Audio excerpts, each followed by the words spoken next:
Chapter 7, in which a magical child is more trouble by half.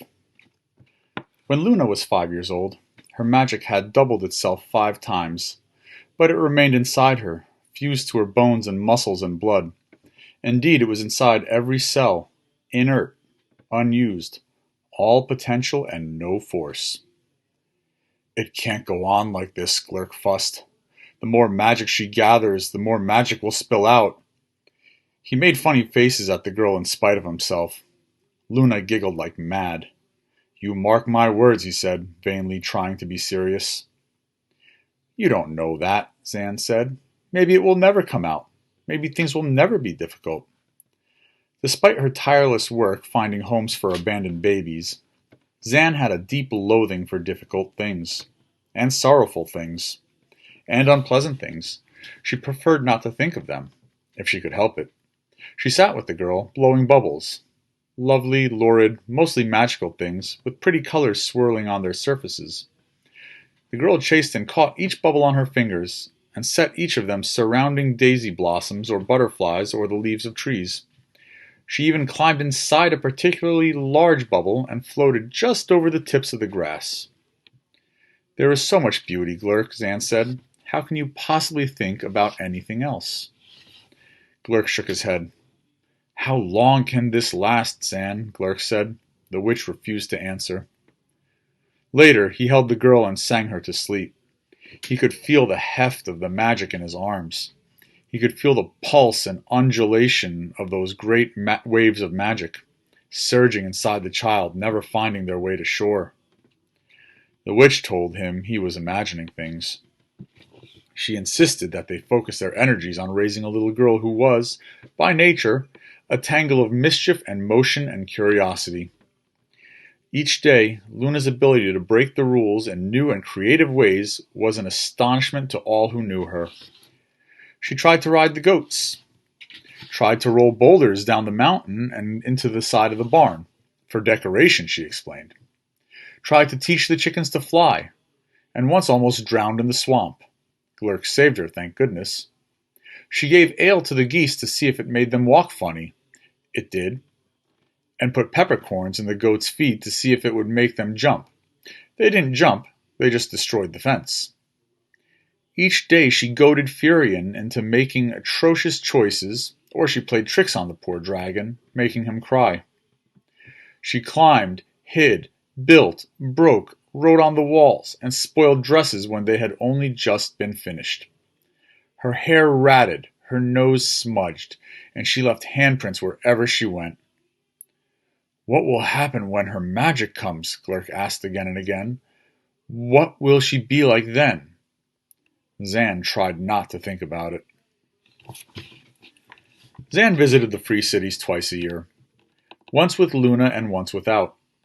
She did not explain to the child the purpose for her solo visit, nor did she tell her about the sad town on the other side of the forest, or of the babies left in that small clearing, presumably to die.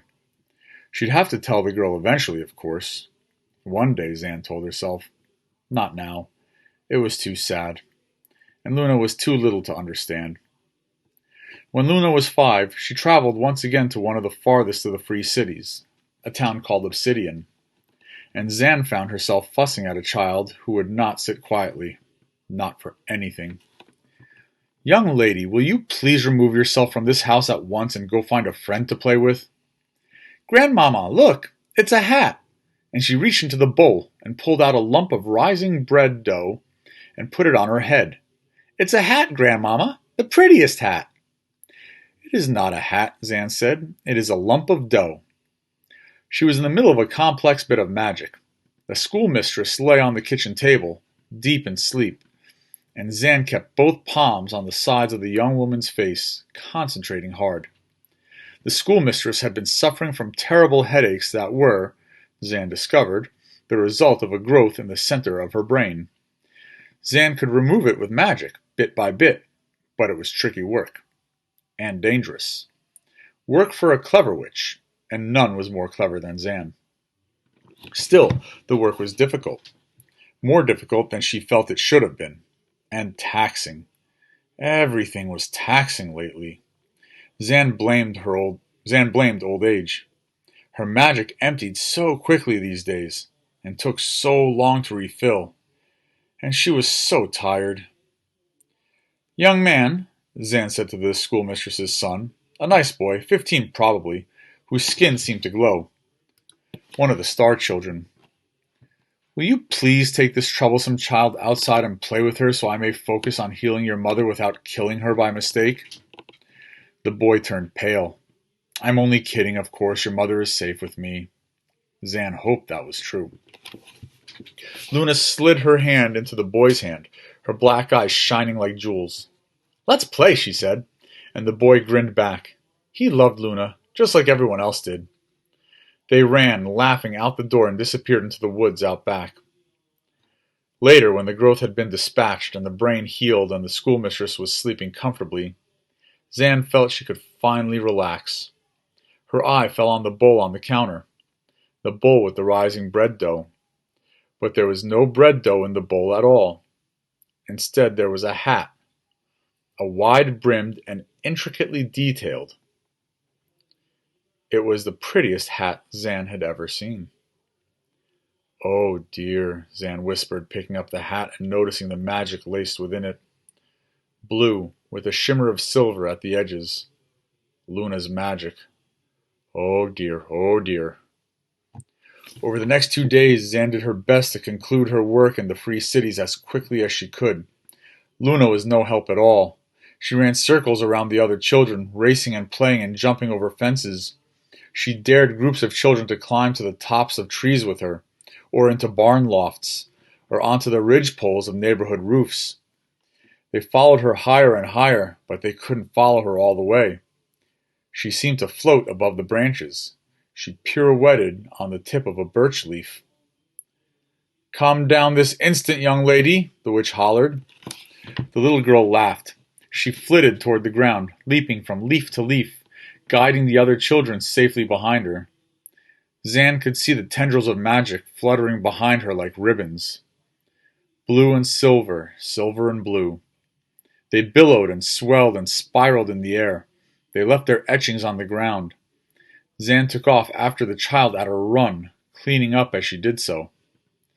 A donkey became a toy. A house became a bird. A barn was suddenly made of gingerbread and spun sugar. She has no idea what she is doing, Zan thought. The magic poured out of the girl. Zan had never seen so much in her life. She could so easily hurt herself, Zan fussed, or someone else, or everyone in town. Zan tore down the road, her old bones groaning, undoing spell after spell before she caught up to the wayward girl. Nap time, the witch said, brandishing both palms. And Luna collapsed onto the ground. She had never interfered in the will of another. Never. Years ago, almost 500, she made a promise to her guide, Zosimos, that she never would. But now, what have I done? Zan asked herself. She thought she might be sick. The other children stared. Luna snored. She left a puddle of drool on the ground. Is she all right? One boy asked. Zan picked Luna up, feeling the weight of the child's face on her shoulder and pressing her wrinkled cheek against the little girl's hair. She's fine, dear, she said. She's just sleepy. She is so sleepy, and I do believe you have chores to do. Zan carried Luna to the guest house of the mayor, where they happened to be staying. Luna slept deeply. Her breathing was slow and even. The crescent moon birthmark on her forehead glowed a bit. A pink moon. Zan smoothed the child's black hair away from her face, winding her fingers in the shining curls. What have I been missing? She asked herself out loud. There was something she wasn't seeing, something important.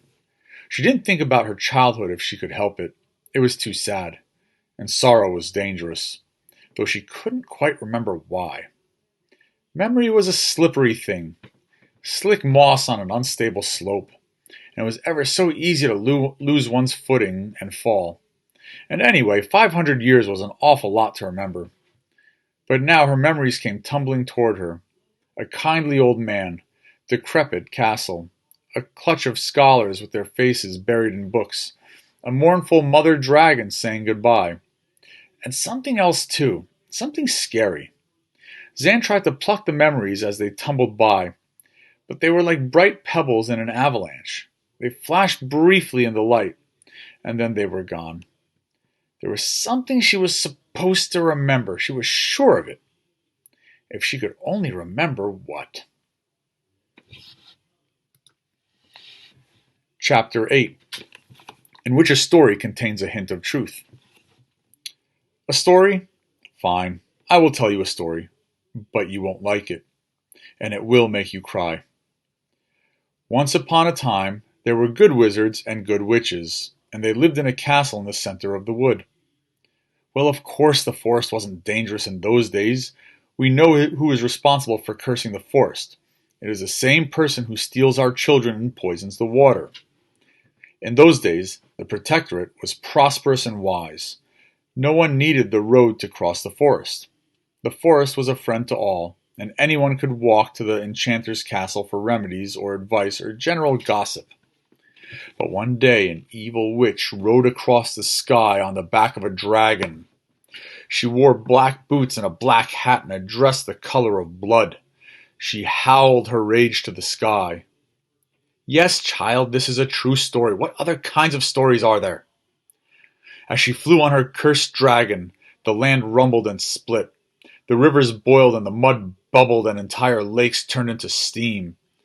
The bog, our beloved bog, became toxic and rank, and people died because they could not get air. The land under the castle swelled. It rose and rose and rose, and great plumes of smoke and ash came billowing from its center. It's the end of the world, people cried, and it might have been, if one good man had not dared to stand up to the witch. One of the good wizards from the castle, no one remembers his name, saw the witch on her fearsome dragon as they flew across the broken land. He knew what the witch was trying to do.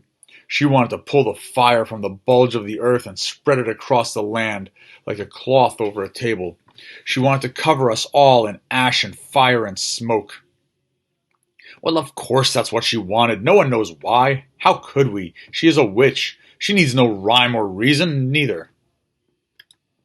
Of course this is a true story. Haven't you been listening?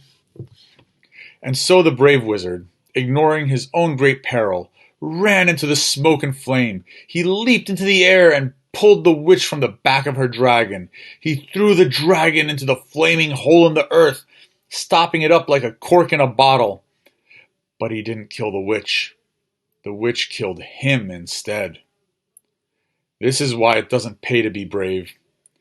Bravery makes nothing, protects nothing, results in nothing. It only makes you dead.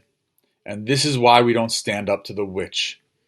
Because even a powerful old wizard was no match for her. I already told you this story is true. I only tell true stories. Now, off with you. And don't let me catch you shirking on your chores. I might send you to the witch and have her deal with you.